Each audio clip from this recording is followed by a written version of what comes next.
আসসালামু আলাইকুম। আমি আলোচনা করছি যে কিছু লোকের খিদে থাকে অস্বাভাবিক। এদের কি সমস্যা হয়? সবারই যে একই রকম হবে তা না, কিছু কিছু মানুষের ক্ষেত্রে এই ঘটনা ঘটে, হয়তো আপনারা মিলিয়ে দেখতে পারেন। সেটা হলো যে ওই মানুষটির ছেলে হোক, মেয়ে হোক, পুরুষ হোক, স্ত্রী লোক হোক, তাদের খিদাটা থাকে অস্বাভাবিক। খুব খাই খাই করে এবং খেতেও পারে উনি। তো এই ক্ষেত্রে তারা শ্বেতসারজাত ভাত জাতীয় জিনিসটা বেশি খায়। তো সেই সাথে সাথে যে অভ্যাসটা আছে, এটা দেখবেন বাচ্চাদের মধ্যে অনেক আছে। আবার গর্ভবতী মহিলাদের এই মধ্যে আমি দেখেছি এটা এই প্রবণতা আছে। কিছু কিছু ছেলেদেরও নানা ধরনের সমস্যা আছে, যেমন খড়িমাটি খায়, তারপরে দেখবেন কয়লা খায়। এটা তারা আনন্দ পায় কিংবা মজা পায়। তাদেরকে যত বারণ করবেন না কেন, সেই বারণে তাদের কোনো লাভ হবে। তারপরে অনেকে লবঙ্গ খাবে, এলাচি খাবে, কফি। আপনি না করবেন যে কফি বেশি খাওয়া ভালো না, কিন্তু তার তো কফি খেতেই হবে, না খেলে তার আর ভালো লাগবে না, ঘুমই আসবে না। অনেকে বলে যে আমি কফি খাইলে তো আমার ঘুমই আসে না, কিংবা অনেকে বলে আমি চা খাইলে তো আমার ঘুমই আসে না, সারা জেগে থাকি। আবার অনেকের এলো ঘুমের জন্যেই চা খায়। কত ডিফারেন্স মানুষের জীবন, তাই না? কত বৈচিত্র্যময় জীবন।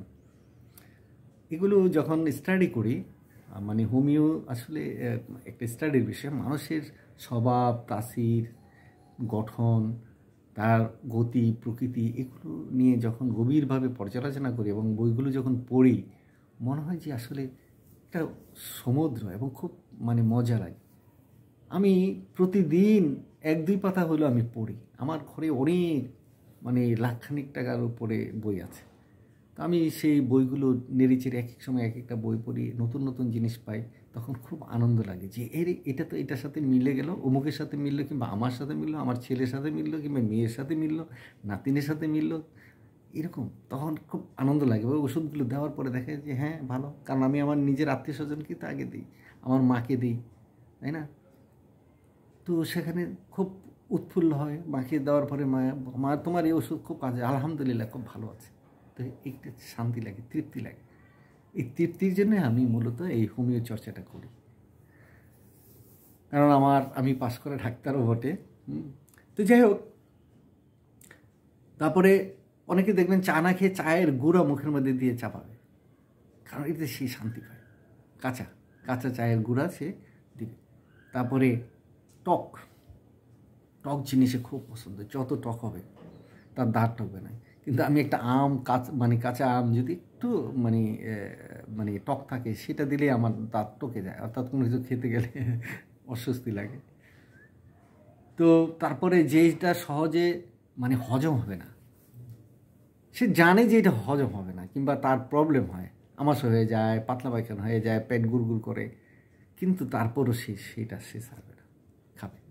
যতই তার কষ্ট হোক, সে খাবে। এদের দেখবেন যে বহুদিনের পুরানো ঢেকুর আছে, অনেক দিন যাবত ও করে খালি ঢেকুর তুলবে, ব করে ঢেকুর তুলবে, হইলে তাদের একটা শান্তি আসে। তো এই ধরনের লোকগুলো সাধারণত দেখবেন যে উত্তেজক খাদ্য, যেমন লবণ আছে, মদ আছে, ভিনিগার আছে, গোলমরিচ আছে, প্রভৃতি ইত্যাদি খাওয়া মাত্রই তাদের আবার কাশি হয়। এই সমস্ত লোকগুলো তারা তখন কাশবে, যে লবণ খেলো কাশি হবে, মদ খাবে কাশি হবে, ভিনিগার খাবে, গোলমরিচ খাবে, এমন নানান কিছু খাবে, তাদের তখন কাশিটা থাকবে। তো এই ধরনের অস্বাভাবিক ক্ষুধা সম্পন্ন মানুষের এই দোষগুলো যদি থাকে কারো মধ্যে, তাহলে এই এলুমিনা ওষুধটা আপনারা যদি খান, সেটা 30 শক্তি আছে, 200 আছে, আরও উপরে আছে। যদি দেখেন যে 30ই ভালো হয়ে গেছে, তো শেষ। যদি না হয় 200 শক্তি খেলেন।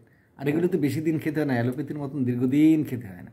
ওই 2-4 দিন খাওয়ার পরে যদি দেখেন যে আপনার স্বস্তি ভালো হয়ে গেছে, তাহলে আর ওষুধ খাওয়ার দরকার নেই। হোমিওপ্যাথিতে কথা হলো যে আপনি ওষুধ প্রয়োগ করার পরে যদি রুগীটা দেখে যে একটু ভালো মনে হচ্ছে, তাহলে স্টপ, কারণ বাকি কাজ সে করে নেবে। ভিতরে গিয়ে মানে সূক্ষ্মভাবে সে নিপুণভাবে সে কাজ করে যায়।